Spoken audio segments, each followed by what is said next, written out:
This is the Dallas Morning News.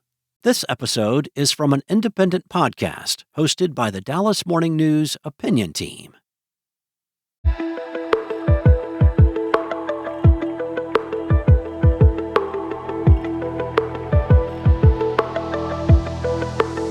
That was a whirlwind. We went through the national, the international economy, leadership, and everything else. And I will tell you, as much as I knew Rob Kaplan walking in here, I got more out of it and even more respect for him. Well, I feel like we were on a CNBC fireside chat because he talked about everything. We went education, we went China, we went fiscal policy, monetary policy, his days at the Fed, and even what a Fed meeting looks like. We did everything. And it was fun. It was broad. But you look at a lot of the issues, tariffs, et cetera, we went pretty deep in those. I think people are going to get a lot out of it from not only being interesting to listen to, but kind of an educational background too on some of these issues. Well, it's neat. Rob also has a deep background in philanthropy and education. He loves these topics, and he's been a great asset to Dallas. We're very thankful that he's been here. But I think the listener is going to really get a depth that is unlike most podcasts are going to listen to. And he's a national and international perspective, both in terms of his time at Goldman Sachs, but also understanding economic policy as the head of the Fed here, but also the participation in, as you mentioned, those interesting meetings around the big desk every 6 weeks. He's done a lot.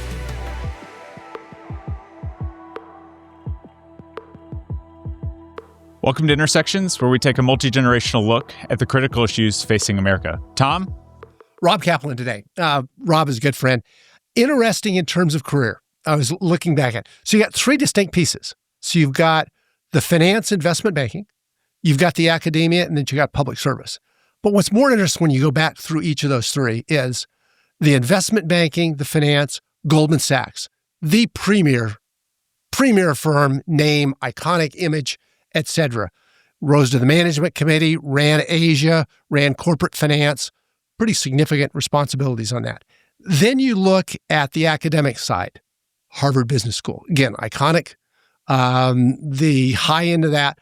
And then the public service, especially in the area of setting domestic and international monetary policy, as well as kind of overview on the economy's total, President of the Federal Reserve Bank. That's a pretty impressive career. Tell me, so you look back on that. What have been the big achievements that you've looked back on? And what stands out in that career? Because again, so many different pieces, not only broad but deep. What stands out? What are you most proud of? When I started at Goldman, the reason I started there is I love the markets. My father was a jewelry salesman and my mother was a real estate agent, but we talked about the markets from the time I was very young. And I concluded early that I would love to be in a place that was in the middle of the markets. So I didn't really worry about whether Goldman Sachs was the best firm. At the time I joined, we weren't number one. We're a good firm, but it wasn't. But I liked the culture, and I liked that we're in the middle of markets, and I love the markets. And I didn't worry as much, and I never have, about where it leads. And so I did well. Things went better and better and better. Business was growing in the 80s and in the 90s, and I just kept getting promoted until I was running investment banking, then investment management, and then sitting in the office of the CEO, overseeing a good part of the firm. And the one thing I would say, though, is I always loved coaching and developing people. I kind of learned that along the way. I didn't know it in advance. And so Hank Paulson, and others always gave me I chaired the partnership committee. If there were any people issues, I always led those, as well as running businesses, Pine Street Leadership Program.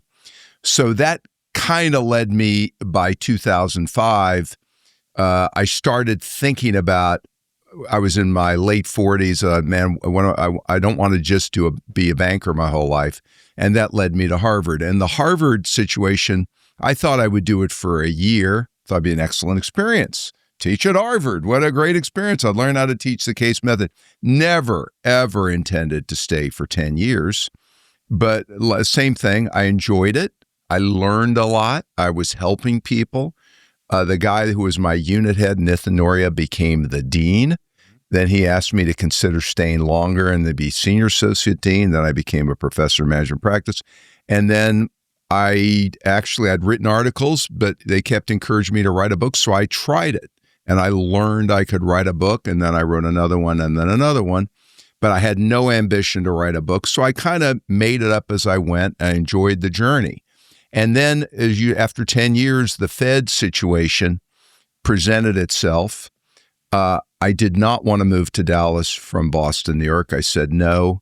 But then I thought, man, do I really want to be one of those people who the rest of his life says, I could have done X, Y, or Z, but I said, no, that's no good. So I partners with a guy named Bill Draper in a venture philanthropy firm called Draper Richards Kaplan. I've been doing that for 15 years.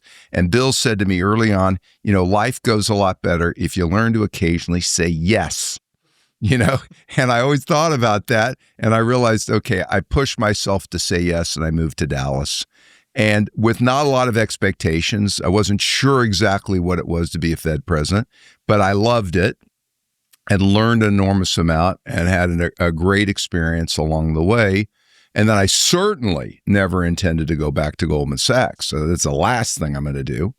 I was going to go run another business and was reviewing options. But, I thought I'd recruited David Solomon, who's the CEO. I helped him recruit John Waldron to the firm. And I thought, you know what? What do I have a passion for right now? I want to help that firm. Whether I like it or not, Goldman's going to be associated with me for the rest of my life and after I'm long gone. And I think they need help. I think I'm uniquely in position to help them. And so I came back as vice chairman and part of the management committee, and that's why I came back. So it's not been planned or deliberate or calculated. I've sort of always enjoyed the journey. I've always followed my passion, and typically good things have happened when I've done that. I've had a chance to sit in on some of your leadership seminars, and clearly you've honed a view of management and, more importantly, a view of leadership. Yeah. If you go back to those Goldman days, and again, pretty heady. You're right out of Harvard Business School, have come from the University of Kansas, so you're relatively young, but you're thrown in at that point by virtue of the firm and what they do in client relationships where you're dealing with very, very senior executives. Give us a sense of what you learned back then of kind of looking up, seeing management, and seeing the things that went right and didn't go right. What happened in those early years that really was kind of a foundation of the way you think of leadership? So the fun part about the investment banking business, like a lot of industries you look at today, in the 80s and 90s, everything was new. Big mergers were new. Rate defense, pretty new. Leverage buyouts, brand new. A lot of elements of finance were new. And so we literally had to make it up as we went. And a lot of the practices today that are kind of like old hat, almost yawn, we had to make them up. And so the premium was on innovation, keeping an open mind, working well with others, because you can't innovate just by yourself, and teamwork, but also realizing, try something, might not work, try something else. And, don't get all hung up. And so there weren't a lot of boundaries or borders. And it was a fun time to be in the business. Business is a lot more buttoned up, structured today. So what I learned you can accomplish a lot more if you develop your team. You can be a big producer, you can build a business by yourself, but you're going to build a lot bigger business and accomplish a whole lot more if you focus a portion of your time on coaching, mentoring, developing your people, and taking ownership of them. The other thing I learned is number one piece of advice I always followed: do for others without regard to what's in it for you. Servant leadership. Do for others. Don't be transactional. Don't worry what you're going to get in return. If you can help somebody, jump on it. If that's a client, your people, but always put clients' interests first, but also help your people. Don't worry about what you're going to get out of it. Do CEOs spend enough time on their people, on building them, building teams? The best ones do. And those that struggle a little bit, if you look why they're struggling, it's often either they're too worried about the financial part of the business and not enough on the strategic.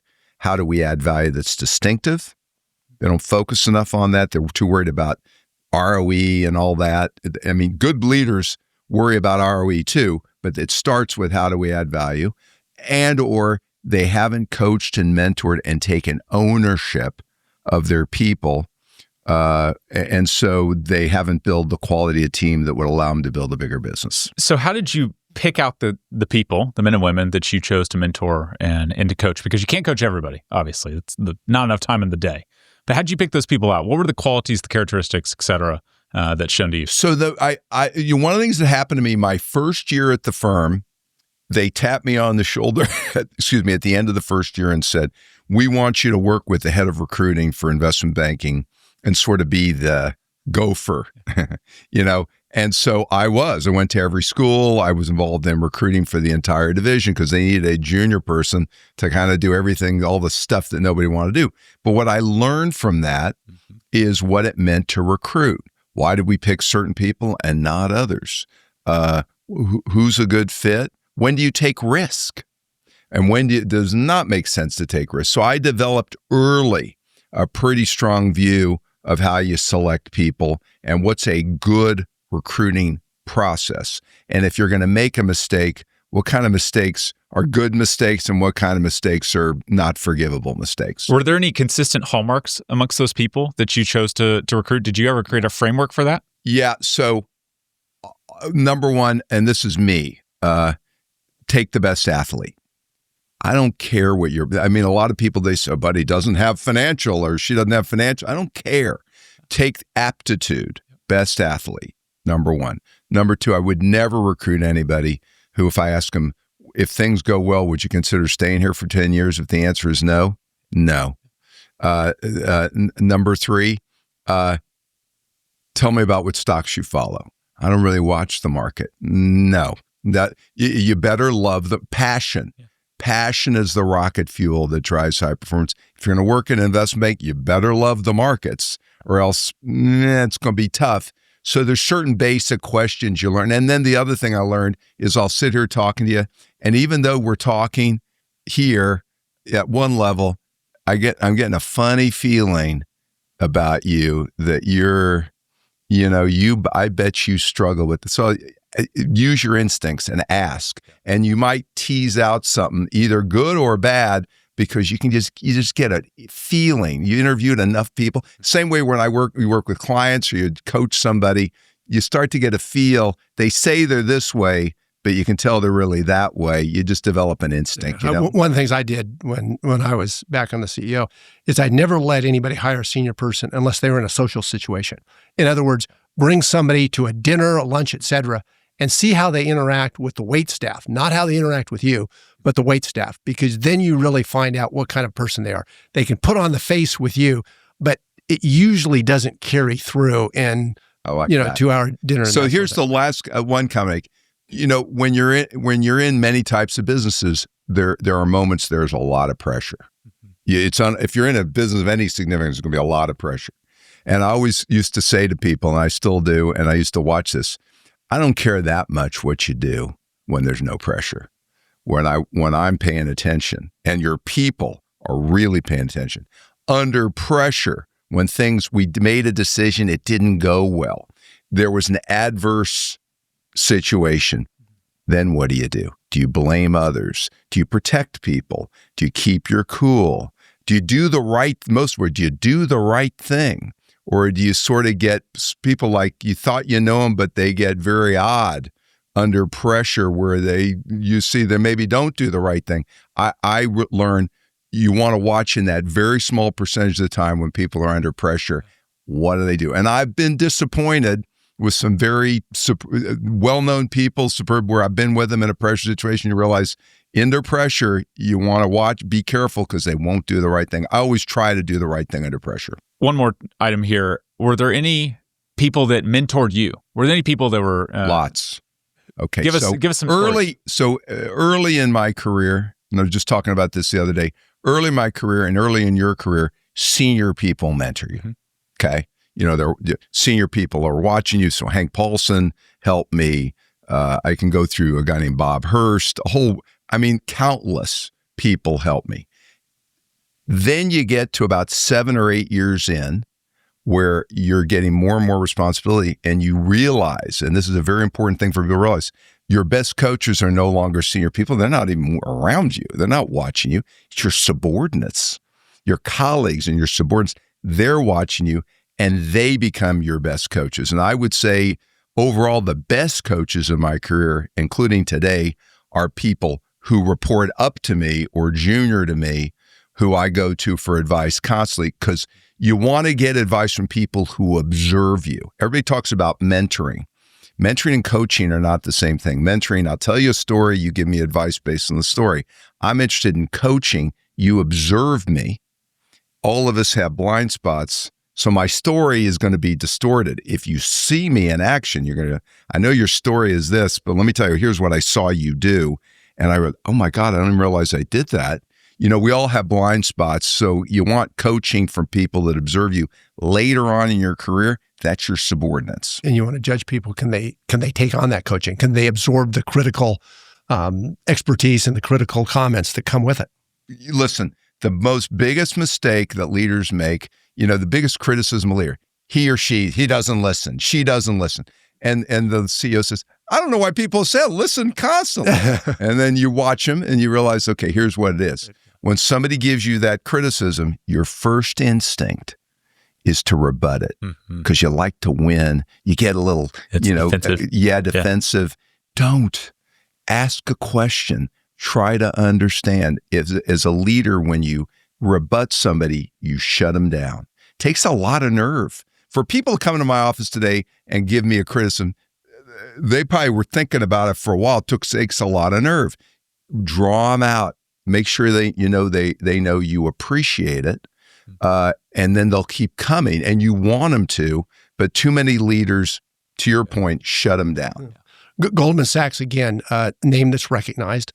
The hiring is always in the Wall Street Journal. The partner selection is always in the Wall Street Journal. The leadership is always in the Wall Street Journal. When you think back to when you came in directly out of business school, kind of think of Rob Kaplan then, and then think of the people that Goldman Sachs is bringing today. How are they different? How has the generations changed? So the biggest change is for starters, the size of the firm. So when I joined, I forget, maybe we were 3,000 people, something like that, mainly New York, not much of a footprint in Asia or in Europe, not even in London. Today we are in the neighborhood of 50,000 people, over 50 billion of revenues. It's just a dramatic. So, and the quantity of people we're hiring is much more. Also, the mix is different. So primarily when I was recruited, you either could do sales and trading, you could do investment banking, or you could be a private wealth person. And so those are pretty, that was kind of and yes, we had operations and others, but today we're hiring, interestingly, much more. We're hiring huge quantity, much more from undergraduate than we were. Interestingly, not as much from MBA schools and graduate schools as when I came in. And the reason is I think went for a number of years where MBAs, and I taught for 10 years, they didn't really want, their first choice wasn't to do investment banking as much. Some did, but they wanted to be entrepreneurs or go to other businesses. And so or they still would go to McKinsey. And so I noticed we do more undergraduate, we do more analyst promotes than we did. And we have a much broader range of types of people. We have thousands of engineers at the firm, technology people we just never had when I joined. Values, work ethic, those sorts of things, that any different than it was decades ago? People like to say, oh, this younger generation. Let me tell you something. My experience is, yes, this generation is much more technology savvy. They have many more very different characteristics. However, we attract people, in my opinion, who believe in the business principles. Clients' interests come first. Teamwork, mentoring, coaching. Our people, and I see thousands of people in the firm because I teach leadership courses in between client meetings. And let me tell you, they have signed up they've drank the Kool-Aid. Then the trick is for the firm, in a much bigger firm, do we deliver it? The other change is when I was a 28-year-old associate at the firm, there might have been 3 or 4 people at the firm who were older than 55 years old. Today, we have at least over 1,000 people who are much older. We just celebrated what we call the Quarter Century Club at Goldman Sachs this last week. I think there were 375 inductees. Okay. I mean, so people are staying at the firm longer. Mm-hmm. So yes, you have turnover, but people are staying at the firm longer, and it's more typical to work into your 50s and 60s than when I grew up in the firm. Like a McKinsey, do they have mandatory retirement? We do not, and I'm glad we don't. This is an experienced business. I mean, I look back on my career now, I am so much more effective and better at doing things that when I was, running investment banking division. My Lord, I wish I knew then what I know now, or had the temperament, the maturity. I didn't really have the I was too young, didn't have the temperate maturity and you get better in this business as you get older. It takes a lot of energy, but you get better. After that comment, it's going to be difficult to have people that you can convince that you're still 39. Yeah. But we'll let that go aside for a second. So talk to me about the recruitment. It seems like y'all have expanded out the map too in the United States. Yes. So the history, let's say, looks at the Ivy Leagues and the Northeast schools. But, I've had a buddy this week who actually just completed training. He's from Baylor University. Yeah. And he's going to be an intro analyst, kind of intern this summer. Yeah. So talk to me about the map. How's that changed? Texas, SMU, et cetera. So let's go through. We've got more than 10,000 people in India.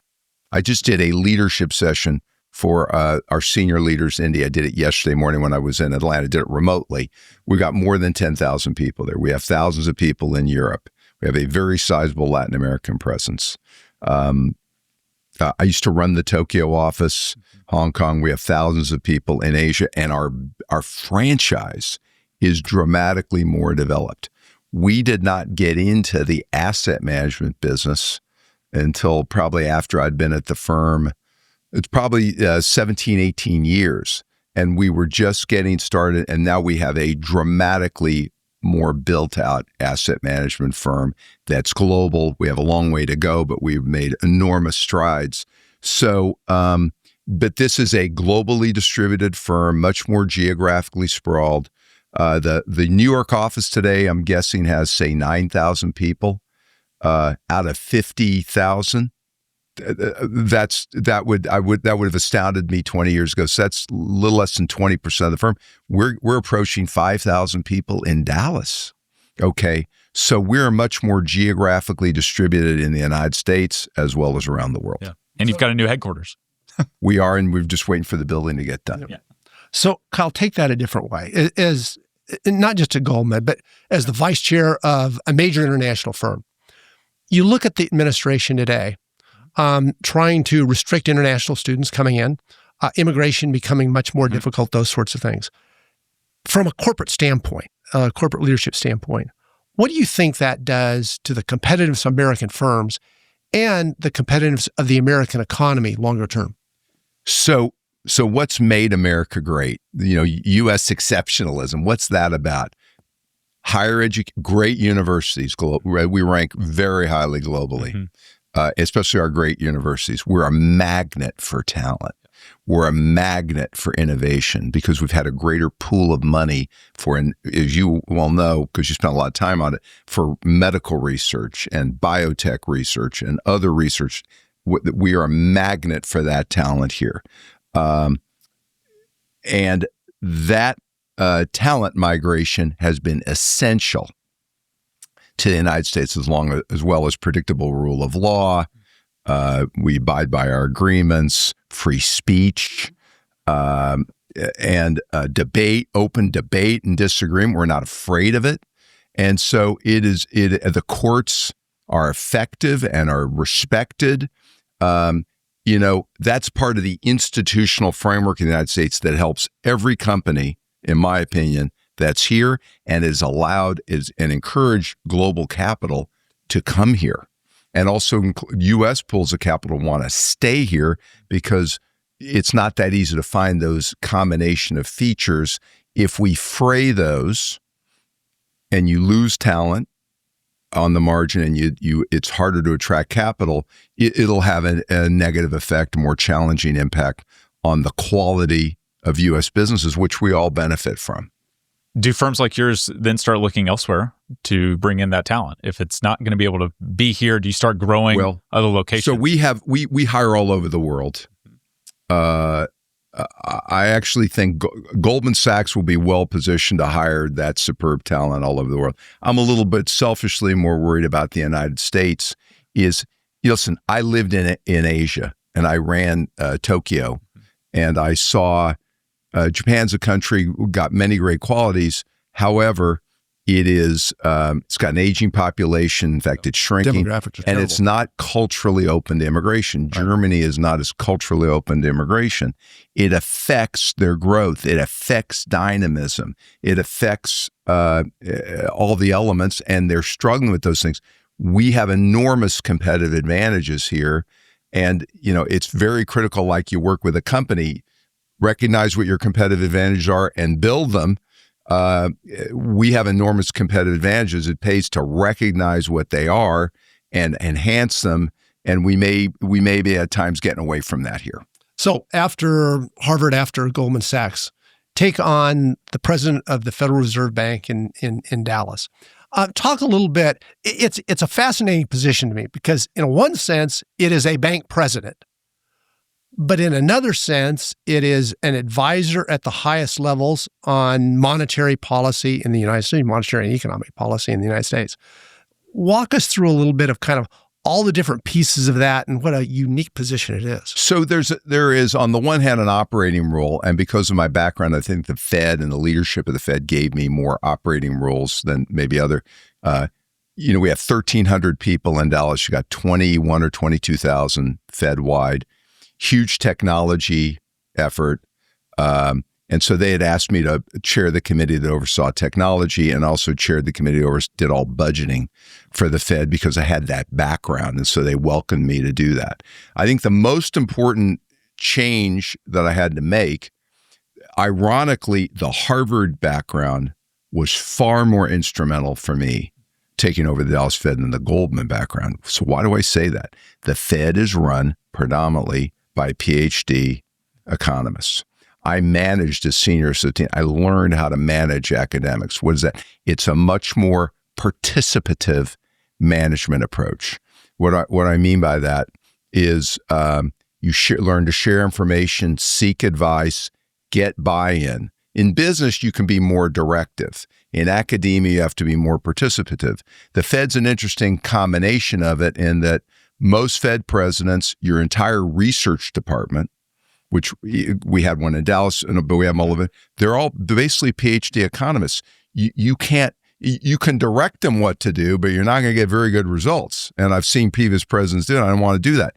What you have to do is you have to engage with them, read their papers, debate with them, prove that you can learn everything they know, show them respect. If you do that, and I found this at Harvard, they will in turn show you respect. And so I think the most important thing you do as a Fed president is try to have a theory of the case on what's going on in the local economy, the U.S. economy, and the global economy, and what do I think their policy implications are. And you need a strong team to help you in order to do that. You talked to the cultural identification, but the reality of it is, and you really saw a big shift once Biden came in, back to the academia. You were one of the few people that, though, understood how markets worked. I mean, you had lived your life understanding how those markets worked. That had to be an enormous asset, not only in terms of the Dallas Fed, but your participation in the Federal Open Market Committee, the conversations that take place, quote, at the big table, et cetera. Yeah, having a business background is an enormous advantage because you can learn the academic part, and I studied it intensively. So I always talk about, and you've heard me talk about the difference between structural drivers and cyclical developments. PhD economists tend to be drawn more to cyclical developments. Why? Because those generate data. Okay, if you want to write an academic paper, you need data. So there's a tendency, all this Commerce Department data. We had a jobs report today. PhD economists tend to hoover up data and then you put it into a model. Business people, whether you realize it or not, we look at data too, but we also focus on drivers. What are the drivers of a business? And so I tended to use that framework in the U.S. economy where I look at drivers. And even today when I go on television, also, I'm talking about structural drivers.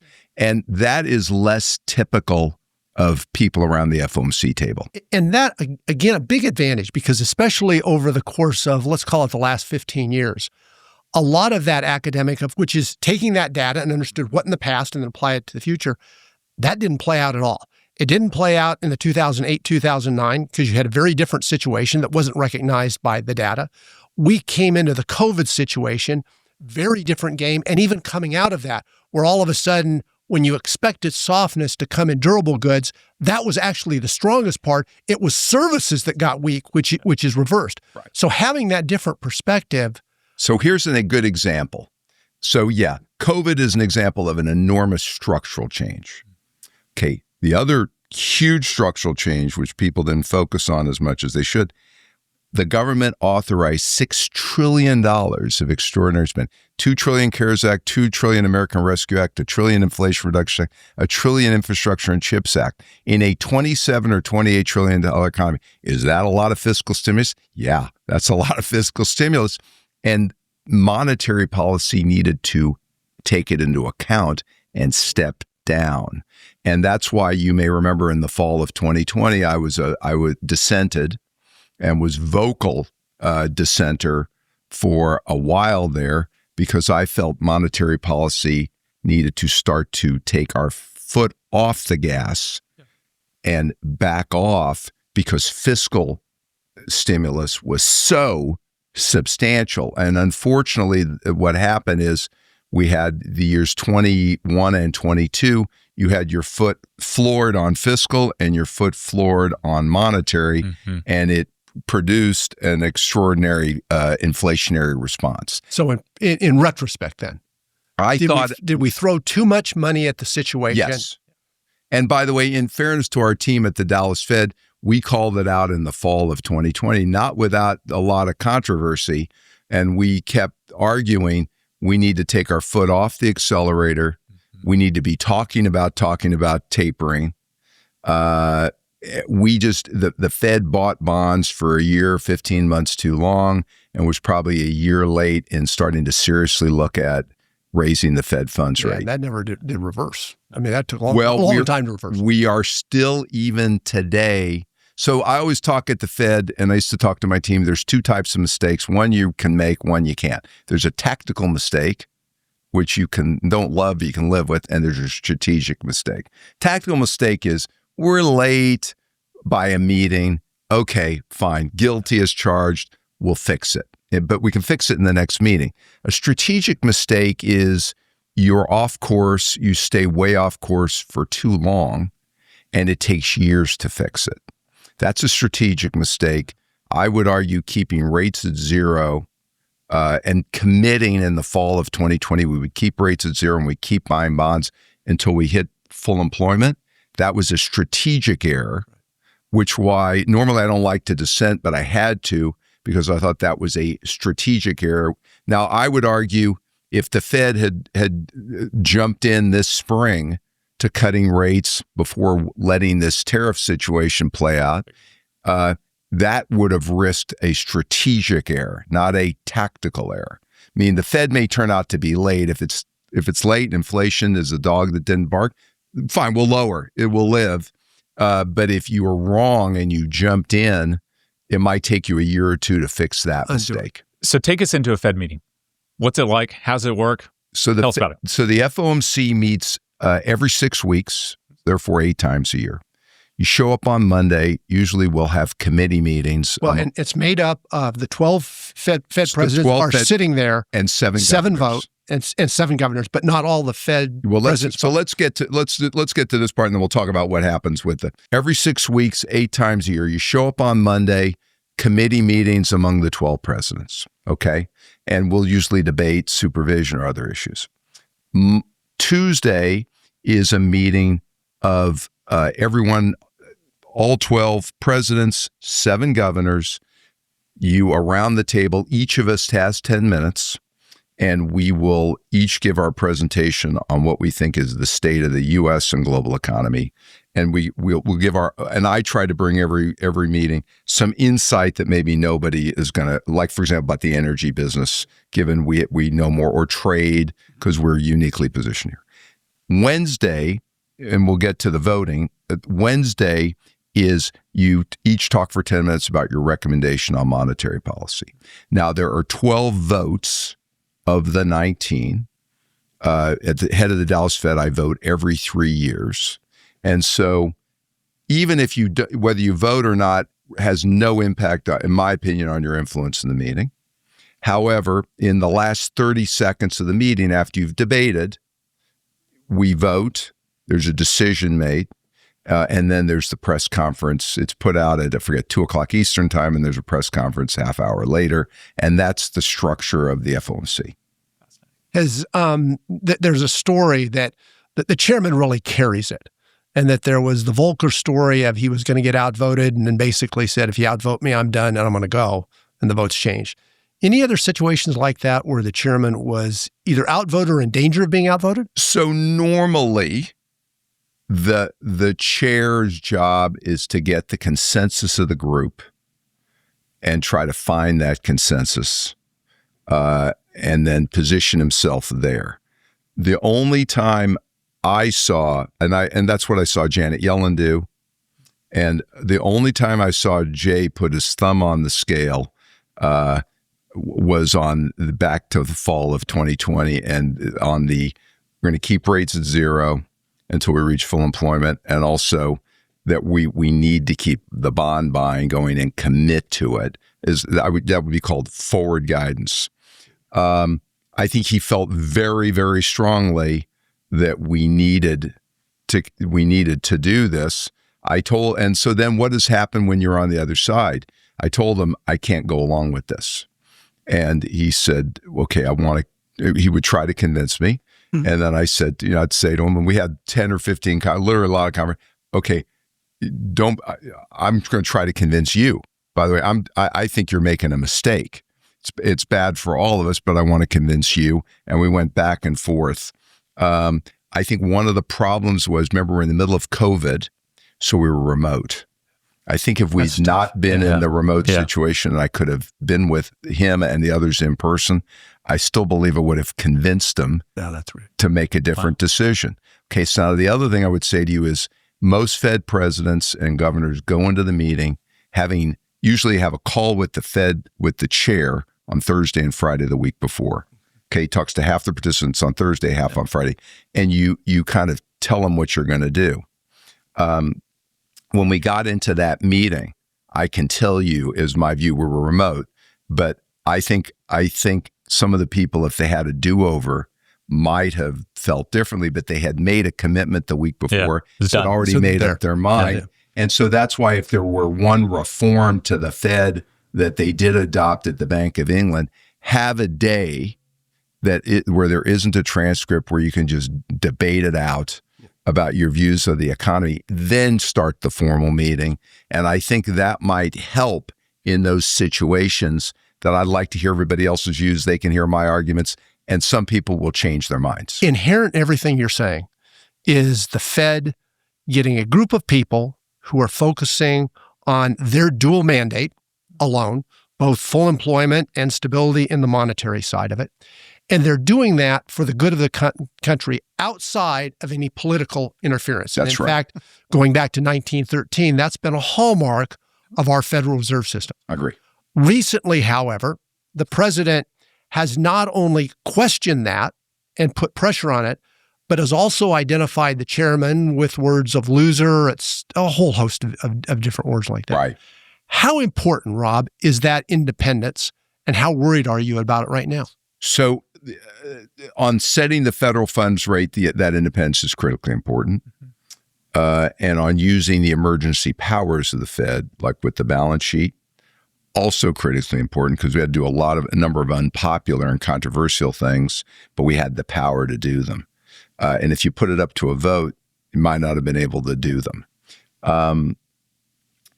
Interestingly, sitting inside the Fed, because I remember I was there for the entire first term of the Trump administration, did his jawboning affect anything that I did or we did? No, it did. It did not. It honestly did. I think it created more stress on the chair because he wanted to be reappointed. It was his first term. Mm-hmm. I think reappointment meant a lot to him. Ironically, as we sit here today, I also think that the presidential jawboning is having no effect on Fed decision-making, on the Fed funds rate. And Jay is in his second term. He's been through a lot more. I think he's a lot more confident. He's had, I think, with maybe some things he'd like to do differently, but by and large, a successful experience there. And up in 2026. It is up, and he will step down in middle of next year, spring of next year. But I think the one reason why it's possible the Trump administration did not even go very far, and I don't think they're going to, replacing Jay Powell, is even if you replaced him, the Fed isn't going to cut rates. Why? There's no consensus to cut rates. And again, you need 12 votes. Maybe you can suffer 3 dissents, but you got to have a new chair. If I'm running the Dallas Fed, I'm hell-bent to do what I think is right. And I'm not going to be influenced by a chair, and I'm definitely not going to be influenced by a chair if I think he's worrying too much about political considerations, because I firmly believe we're not supposed to do that. But today, if you look across the world, you're seeing most central banks are starting to move towards reducing the rates. We've seen it in the last week. I think we've seen Canada, talk about why. UK, EU, et cetera. Go. So it's interesting. And I would argue if we did not have this tariff episode, Fed would be cutting rates too. So here's is a stand backish type of thing and wait and see? No, here's the issue. Well, the issue is, remember, and you alluded to this, Beckford, goods for the last 2 years have been disinflating. Durable goods are deflating. Non-durable goods, the inflation rate's probably 1%. So goods are not been the problem. Services, because of, I would argue, excess fiscal spending, have been the problem. Which is a big flip from coming out of COVID. It's a huge flip in that COVID started as a supply chain issue. I think it morphed into an excess demand issue because of too much fiscal spending. So as we sit here today, goods globally are disinflating. There's only one place in the world that we're being shielded a little bit from that disinflation. The United States. Remember, the rest of the world has a trade war with only one country. We're the only country in the world that has a trade dispute with every country where our manufacturers, I mean, I've got to increase prices because there's nowhere to turn. And so we've been arguing, and I've been arguing at Goldman Sachs for the last number of months, yes, you're going to see divergence between the ECB and the Fed because they have a disinflation situation. The path is clear to cut rates. We're a little stickier, I would argue, than we might have been because of the tariff situation. But that divergence will end either by the end of this year or early next year, in my opinion, after even these tariffs in the low to mid-teens have run through. And the world, ironically, is still on that, from a goods point of view, is we've got enormous oversupply. The only danger in the United States, if we put a tourniquet on goods, we may be artificially stand in the way of that disinflation. And imports are roughly 11% of GDP. That's right. So it's not 50. And manufacturing is 12%. Okay. So, but let's finish that. That's 23%. That's another argument why substitution goods, services for goods. I don't know if the inflationary impact ultimately is going to be as severe as people are fearing, but the Fed has to wait to find out. That's what I wanted to ask you. I'm going to jump in here. I apologize. It's an area you and I have talked about before. And to unpack the tariffs, I think it's important. And you talked strategy and tactics. So let's talk about direction, rationale, and then we'll talk about how it's done, because I think there's a different question. Clearly, the administration is saying, we need to do this now because the feds, I'm putting a little bit of words in their mouth, have gone for decades and gone to a zero rate environment that those who in the economy own assets do very well, e.g. upper 10%. However, the middle class or the middle income, that's right, which is declining, they've seen fundamentally flat wages for the last 40 years, Right. plus or minus. So they have been the losers in a Right. zero-rate economy. And we've seen manufacturing go away. Those jobs have gone away. That's one of the reasons for the flat tax. So we need tariffs to fix that. Right. Talk about that rationale. And then if tariffs aren't the right way, talk about how do we deal with that inequality in the economy. So let's take it in pieces. First of all, what you just said, Tom, is absolutely right. There are upwards of 75, 80 million workers in this country that make 55 grand a year or less. And they have one thing in common. They've lost 25% purchasing power and they are struggling to make ends meet. I can tell you because I talked to a lot of them, they're angry. If they're physically able, they're working 2 jobs. They work heavily, though, not just in manufacturing, they work heavily in the service sector. Mm-hmm. Okay. While that's going on, manufacturing share of global GDP is steadily declining. Okay. So the trick for the United States is if you're going to increase manufacturing and create manufacturing jobs, you want to prioritize high value added manufacturing, not sneakers and tennis shoes, higher value added. And the other thing you'd want to do, and that means you might not have a trade war with Vietnam because it's lower value added, and you want to protect Mexico and Canada because that allows U.S. companies to domicile here. Remember, made in America doesn't mean 100% made in America. It means heavily, predominantly made in America and assembled in America, and cheap labor in Mexico and cheap resources from Canada allow the U.S. to take share from the rest of the world. And those two are our first targets. That's why it was confusing. And so, listen, I think we'll get some reshoring here, and we'll create tax incentives for The type reshoring. that you're talking about, that takes years. I mean, building a factory is not something you do overnight. And you would be selective. You want to bring back, again, so would you try to recreate the lumber and aluminum industry here?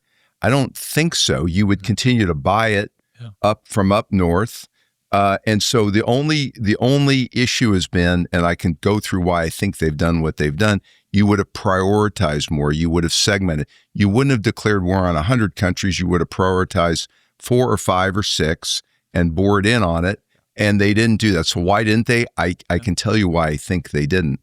The DOGE cost cutting for the federal government has not come up with the savings they hoped. Remember, they talked about $1 trillion. $1 trillion. They had to get the revenues out. I think they want the tariff revenue, and that's why they're negotiating with Japan. You notice they haven't made a deal with Japan yet. Why? Japan came aggressively and very aggressive offers, and that we've said to them, great, thank you. We're going to charge you 10%. And Japan has said, I'm not going to do a deal at 10%. Well, nobody's going to get less than 10%. We don't want, and so they haven't, you sort of have bid ask is a little bit stalemated.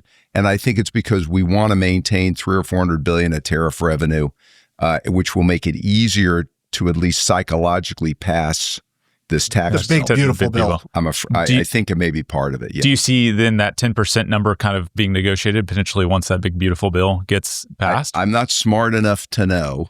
But I think in our best guess at Goldman, our estimates are that the average tariff will wind up be low to mid-teens.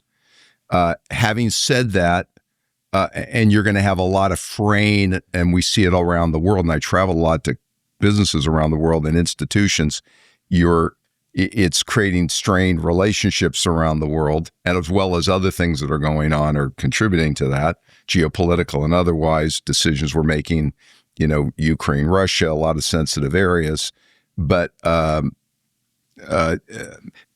think they want the revenue. So, take me back to April, Liberation Day on the tariffs. Why that day, and then why all of a sudden the massive pullback in a lot of ways for a lot of the countries over the last call it. So comment on the tactical side of why'd they do it that way? So they're different. So this is where you have to take some liberties to make some projections. I think the thought was, I'll start high, you start low, we'll meet in the middle. Okay. The issue is, how long does it take to negotiate a trade deal anyhow? The fastest you're going to do I know we've looked at this a lot. It takes at least 15 to 18 months to do a trade. They're very complicated, enormously detailed. And these trade negotiators around the world are highly sophisticated. So if you would say maybe if there was a desire for a do-over, you can't possibly do more in even these days other than do a term sheet. 100 trade deals is an enormous amount. If you had again prioritized down to 3 or 4 or 5, that would have been an enormous challenge, and we'd be working on it for 15 months. Here's what I think is likely going to happen. If I had the instinct, the Trump administration is going to ultimately set the tariff rates again in July. I'm assuming they're going to be much lower than Liberation Day, and they're going to say to these countries, let's keep talking, but here's a placeholder for where the tariffs are going to be while we talk. Sure. And it will be uncomfortable, but I think this administration wants very much to put a bow on this tariff situation and push it a little bit more behind and focus more on regulatory reform and getting the tax bill done. So for a second, just talk to me about the tax bill. Let's say the tax bill doesn't pass. Yeah. Then what happens? Because at that point, in my view, you've got a little bit of an economic shock. You've got the tariff situation going on, and if that doesn't pass, I don't think it's worth putting a lot of energy in debating whether the tax bill doesn't pass, because I think they're going to put every ounce, and they are putting every ounce of they have to. Pressure. Agreed. To the unfortunate thing is we started the year with a view that it might be painful, but we're going to start to inch down and chip away at these 6.5%, 7% of GDP deficits. Right. And we're going to start inching down to more fiscal responsibility. It's not going to happen. But that's where we go. So that's a piece. But I want to get Rob's view on the longer term. So we are sitting with all of the things that you've talked about in the last years of throwing money at it. We're sitting roughly $37 trillion in debt right now. 75% of it domestic, 25% of it international. Just came out with the latest estimate that this bill will add another $2.5 trillion plus or minus. That might be high, that might be low, depending on growth. But it really becomes a big number. As you and I have talked about, the off-balance sheet number is well north of $150 trillion. Present value of unfunded entitlements. Yeah. Oh, yeah. So first of all, Rob, people get these numbers thrown at them. Why should they even care about what the debt of the United States is? In other words, what bad can happen? All right. So let's just go through. Let me just get out of the way. What's the next year likely to look like, and then what's the tail risk? And I would call this a tail risk, meaning it's an extreme outcome, may or may not happen, but we're more vulnerable to it. I think the net of the tariffs, the tax bill, what we're doing on immigration and dramatically curtailing it, we're running a very tight labor force.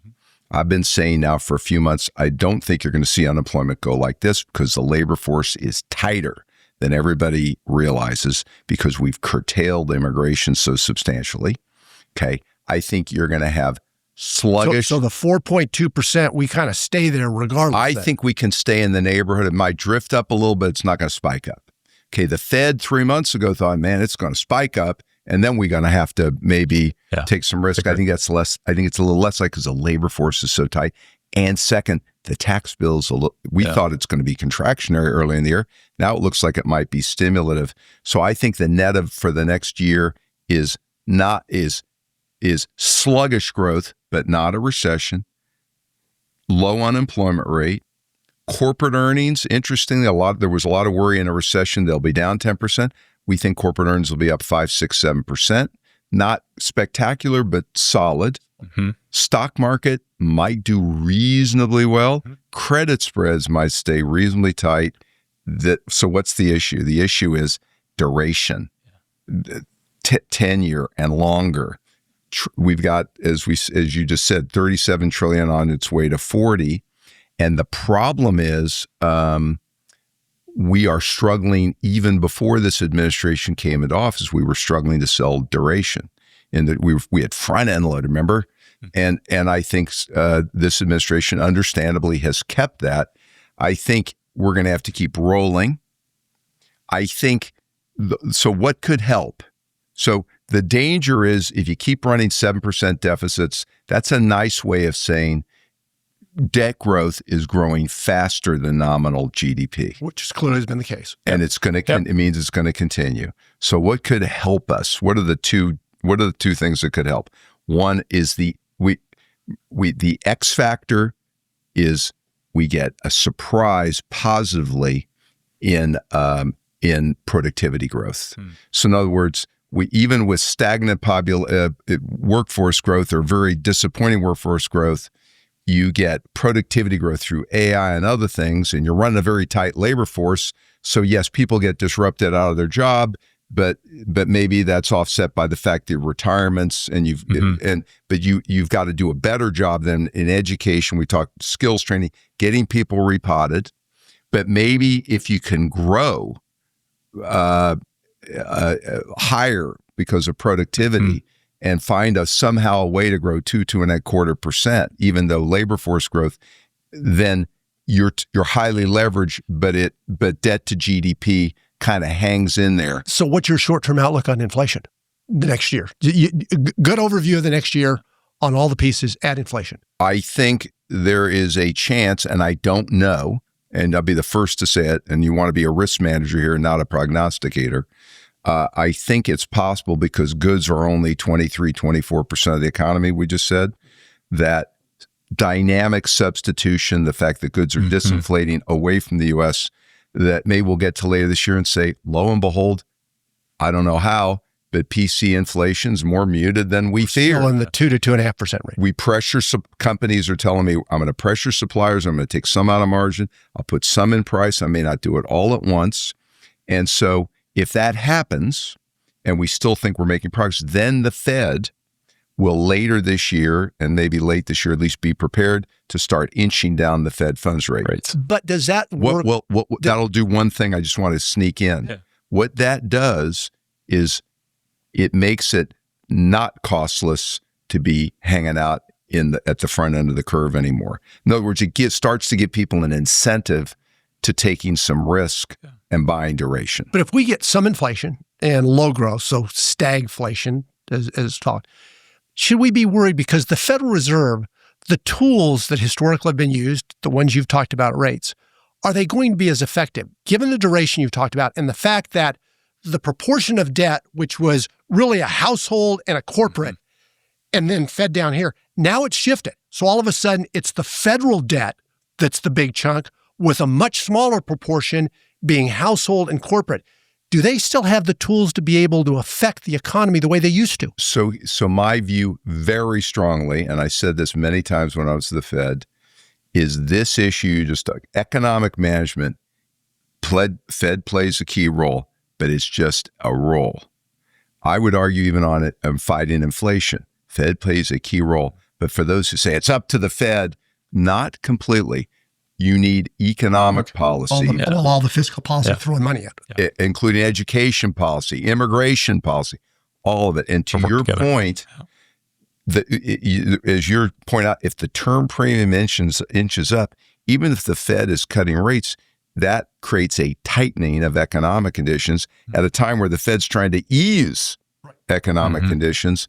And so the thing we've got to be very concerned about, which is why I really hope Congress gets back to, whatever we do on this bill, get back to this looking at entitlements, means testing, other things, because what you don't want is the term premium keep inching up.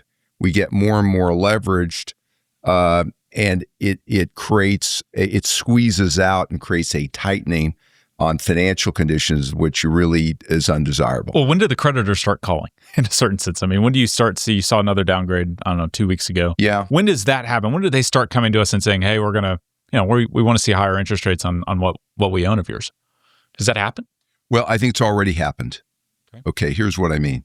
January 1st, 10-year Treasury was 4.50. Our estimate for GDP growth, as we sat January, was 2.25%, 2.5%. As I sit here right now, our best guess for GDP growth is 0.75% to 1%. Dramatic disappointment. Where's the 10-year? 4.40. It's right. It's a little under where it started the year. I guess in the past, if you told me GDP growth is going to go from 2.25, 2.5 down to 1, I would have told you you're going to see a rally in the 10-year. Right. Haven't seen it. Yeah. That tells you we're already paying. Yeah, we're feeling it. There's a rate impact. You're already seeing it. Now, the danger is in the years ahead, through a catalyst you can't predict, maybe you're going to see it more. Back to the productivity increase, it seems like a little bit of a bank shot to kind of hope that happens. I mean, you've got a little bit of a declining population from the baby boomer situation. Talk to me about how you see the AI, the new wave of the economy. So in fairness, we are doing a number of things in the United States that will help productivity. We'll get to education, which is one area we're not doing enough. But you got enormous AI investment, just enormous. Yeah. The Mag 7, but broadly, you can't talk to a company here who's not spending on technology and AI because they have to. Number one, you are seeing, in fairness to Congress, they are trying to create enormous incentives. The regulatory review that this administration has initiated, taking the regulations down, I think makes total sense in that they're trying to make it easier for industries to get the benefit of all this technology by regulatory relief and let you take advantage of it. So we're doing a lot of the right things. The negative is I think we would do even better if we invested more in full day versus half day pre-K, daycare for at-risk families, skills training, more in the education system. And so one of the things we're also going to have to come to grips with, which is controversial, is an unacceptably high percentage of kids that go to college are not graduated even in 6 years. Some percentage of them should have gone for skills training first and then maybe gone to college or gotten middle. And so we are going to have to relook at our education ecosystem. I'm going to tee up the education after this question. Going back then to this fiscal situation that we live in with the debt, is it fair to say that works? In other words, we more than any other country, because our debt ratios now are approaching countries that we never thought we'd be with, Poland's, Argentina's, et cetera, those sorts of things. It works as long as you're the reserve currency. In other words, everything across the world is denominated in dollars. That's right. So that gives us a free play that the rest of the world doesn't have. Yes. But once we lose that, then does it come home to hit us? It would hit us. And so, yes, the reason we get away with a lot of what we do is up to this moment, when in doubt, under stress, I want to own the dollar and I want to be in treasuries. This is why any administration, this one and any, needs to be so the right way to approach it is I'd be, on the one hand, confident that we can remain the world's reserve currency for 20 years. So you don't see a threat? No, let me say, on the one hand, I would be confident about it. On the other hand, if I were in the administration and where I sit now, I would be running like a great company, scared, neurotic about it all the time, which means I want to make sure that I keep good relationships around the world. I want to make sure the institutional framework in the United States is intact. I want to make sure we're still a magnet for talent. I want to make sure we stick by our trade agreements and don't violate them. I want to make sure people have confidence in the rule of law. I think as long as the institutional framework stays intact. And the last thing is, while I'd love to build the crypto industry in the United States, don't go overboard with that, because the part of crypto that's detached from the underlying currency is deliberately why the motivation for it is they don't have confidence. It benefits from lack of confidence. Just be aware of that. And so the institutional framework staying intact, and that's why the situation with Harvard and rule of law and all those things I'm sensitive to, not because I care about Harvard and I'm on the board of the med school. It's because I think for the United States, we need to keep it intact to be able to maintain and push for as long as possible the world's reserve currency. But to push on that, Rob, clearly we can talk about kind of the economic piece of the equation, which I think you articulate well. But then you got into kind of what I'll call for the second, the non-economic. And that's kind of the trust factor with the United States, e.g. the United States is the world leader. Well, now you've got us going after the EU. We talked about going after Mexico and Canada, in theory, our friends and our neighbors. We're pushing hard against nearly all institutions, NATO, et cetera, along the line. How difficult and how damaging is that going to be longer term of losing the trust in those institutions and with those allies that literally since World War II have been the framework for the entire world? So again, the economic can happen, our debt, et cetera, those sorts of things. But do these non-economic become even more important?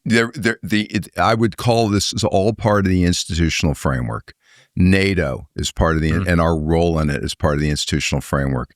You know, when you call Vladimir Putin and you press him to do something, having a presence in foreign aid, having a good relationship, you can be tough, and fight, go ahead. But a confidence that these institutional framework will hold that you described, I think it actually makes those phone calls and that pressure far more potent. And I just think this has to all be looked at in a holistic mosaic where a tactical decision here, and here, you want to make sure as leaders, you want to factor in the bigger picture, which is we're highly leveraged. We need to attract capital. We want stability in the world. We want the U.S. to be able to play a role in maintaining it.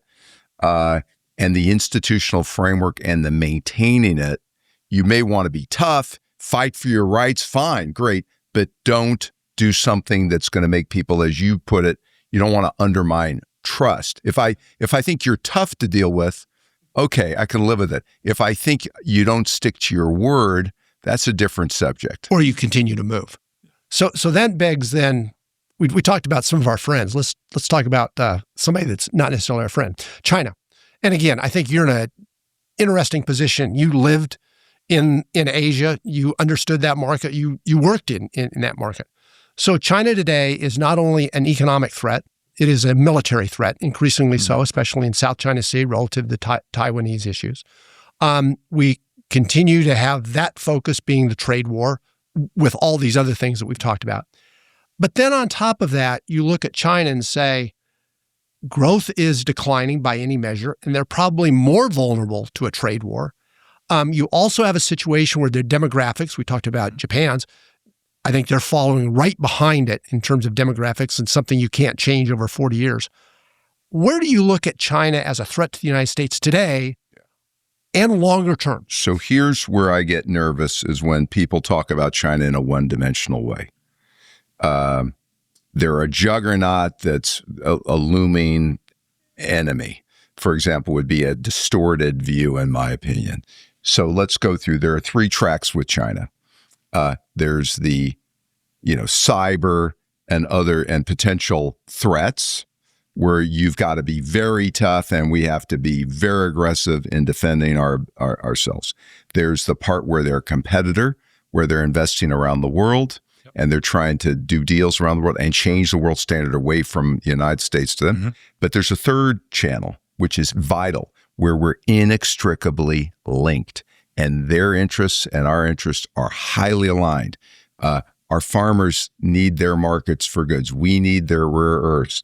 It is not in our interest to seize China's economy falter. It is not in their interest to see ours falter. And to your point, they're far weaker and they have bigger problems. We have a demographic issue, theirs is worse. We have a leverage issue, theirs is worse. They have enormous... When you say leverage, you're talking property markets, debt, things like that. They have enormous manufacturing overcapacity. And the reason why the administration rightly de-escalated things a few weeks ago, and Scott Bessent rightly said, we both agree it's not in our interest to decouple, it's because it's not. The rhetoric politically gets distorted. It is critical that we maintain a constructive relationship, and their interests and our interests, there is a lot of alignment. And the danger is if we turn them into a caricature where it's all adversary. Yes, there are parts where we've got to be very tough. They're a competitor for sure, but there are parts where we need to collaborate, cooperate. We want to have a constructive relationship. You don't want to see their economy unravel. and they don't want to see ours unravel, and we are mutually dependent. 40% of the imports from China are intermediate goods in the United States. And so that's why I'm actually optimistic. I think people will be surprised that we will come to a constructive agreement with them that might surprise people. Now, people like Japan are watching that and say, what about us? Yeah. Why aren't our deal with us better? I thought we were a closer ally, and we'll have to work that out. Do you think a deal with China... Japan putting a lot more money in military. Do you think a deal with China is a signal, or do you think it's an outlier because of so much coupling that goes on from a deal perspective? I think a constructive deal with China is essential to the United States, and it's essential to China, and I'm confident we will get there. At the same time that we're taking a very tough stance with them on cyber, making sure we're on guard militarily and all that. We can walk and chew gum at the same time. We talked about some of the areas, Rob, that you clearly have been an enormous success and contribute to the economy in a lot of different ways, from the corporate side to academia to the public side as Federal Reserve. Two other pieces people don't understand, and you mentioned a couple of them, sitting on the board of the Harvard Medical School, the philanthropy you've done, you've been enormous in terms of philanthropy. But the other area that I know is passionate to you is education. And you've talked about it today in a lot of different ways. Goldman, dependent on getting good people. You talked about advanced manufacturing in the United States, dependent on getting good, educated people. And we can go on and on. With all of that importance, then I flip it back to you and say, here in Dallas, we've got roughly 35% of the kids that are at grade level. 65, 70% are below grade level. Yeah. What does that say long-term for our nation? And what do we need to do in education to kind of right the ship and give ourselves a chance to succeed? So, I'm involved with two organizations. One is called, I've been on the board of Commit for close to 10 years that works locally, and I'm on the board of an organization called Holdsworth, which is the Butt family started it, that educates superintendents and principals in the state of Texas. Yeah, and that's the HEB family. It is, and I've been on the board of that for several years and teach there. And so here's the challenge, and why is education so tough? And I did a lot of work with the ed school when I was at Harvard. So what I've learned about it is you can do all you want in D.C., but at the end of the day, these issues we have in the state of Texas, a good example, have to be dealt with to a great extent locally. Okay, good junior college with trade skills. Poverty in Dallas, as you just said, is unacceptably high. We need to address it.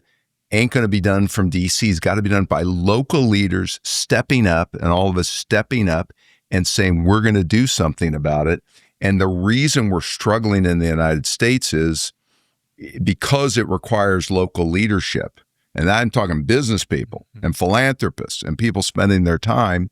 What I'm noticing is I think actually Texas has got a lot of great initiatives, and Houston naturally has got a lot of challenges, but the local leadership's playing a big role there. We've got a lot of work to improve in Texas, but the leadership, I'm encouraged, the leadership and the reform that we did a few years ago at the state level, I'm optimistic. What I'm worried about is 45 states in the United States are losing population, or population growth is flat to down. We're bucking it. We're going to be fine. We've got plenty of money for this. We'll get this right. But if you're in Illinois or you're in California or you're in Connecticut, I would argue they don't have the money for it, and they may not have the business leadership that's getting involved and acting like owners. And so it's very uneven in the United States. And so it's a big challenge. I would love to see the administration talk more about it. I'd love to see all of us. I have to do more. We all have to do more. You probably can't do enough to personally get involved in this, not just in Texas, but around the country. Yeah. So talk about state of Texas passing the voucher program. Thoughts on that passage? So my only worry is the following, and I'll stay away from the politics of. You pick the percentage. 90% plus of students in the state, whether you like it or not, are in public schools. Got to get vouchers. Do I have for it? I won't even get into it. You've got don't let that fool you that you got to get public schools right. We need to attract teachers. We need to have good principals, superintendents. We need to help them improve. There's no getting around it. So what would you do today? What would be, if you were in charge of the education system, what would you do if you're Secretary of Education? What happens? Well, What's the first thing? I've had conversations in the state and with mayors and at the, if I had an extra dollar, what would be the number one thing? Education. Now, at the trickier part, which I can't even begin to answer, this isn't going to be mandated by DC, and what is DC doing, and that one's tougher. I'm afraid what's going to have to the DC should jawbone this. We should have models in the United States. If we're doing, for example, we have Child Poverty Action Lab here that's outstanding. A number of states we notice are starting to look at it and want to say, can you help set up this backbone organization? Commit, I can tell you a number of states are looking at. And so you want to spread these around the country, publicize them. I think from Washington, you want to talk about some of these initiatives. I guess if they're sending education from Washington to the states, the question will be, is that with a lot less money than they're getting or more money? Be tough. You can be tough on teachers unions, the very controversial. So I'm okay with that. But this has got to be, if you're president of the United States or governor of a state or mayor, this has got to be in your top 3 topics. I'd be talking about it every single week. In the same way, if you're a CEO of a company, human capital. There's not a week. I've been back at Goldman for over a year. It's not a week we don't talk about human capital. It's funny. You bring us full circle because you talked about the best talent at the beginning. And in a lot of ways on the education side, it's recruiting and attracting the best talent to teach the kids to enable them. And you need the money. And so to get somebody to work in a kindergarten teacher or childcare, what a lot of people say, the pay is terrible. You got to increase the pay. There's no getting around it. This is where I'm afraid the business leaders, we have to step in and say, government can't afford it. This is a worthy initiative. We'll help make sure that there's proper comp and we attract the talent. And there are efforts to do that, but that's where I think private sector more and more in our lifetime, that includes the nonprofit sector, is going to have to step up and do work, because we just went through saying government's it's over leveraged. I mean, we got to stop. We've been very blessed. We made a lot of money and done well in our careers. We have to step up. Last question for you. I'll go to the personal side. Illustrious career, still ongoing. What have you learned? Give me 2 takeaways. Still, the most important thing in my life, my mother lived to be 95. I try to teach this to my kids. Most important thing, if you get in a bad mood or you're depressed, you're feeling kind of lousy, go out and help somebody. Mm-hmm. Yeah. Right? Do something for somebody else. Purely selfishly, you're going to feel better. The world needs it. And I think that's a secret that a lot of people have figured out. I think you guys have. I know Tom has, and a lot of people have not figured it out, and they have a dull headache and they don't know why. But the world needs leadership and needs all of us. My mother, till the day she died, I can tell you, wanted to help add value to the world. She wanted to make a positive impact.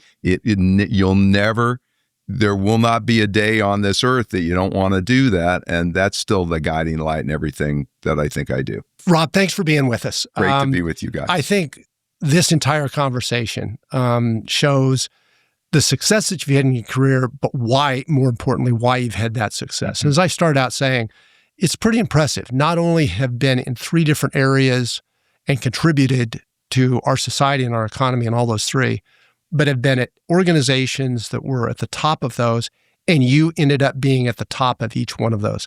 It says an awful lot for the skills of leadership, which we've heard today. Well, coming from you, that means a lot, because you both have had a lot of success, and you've been a great role model to me. So thank you for all that you do. And I would also say one thing you said is corporate leaders need to come get involved in the communities. Yeah.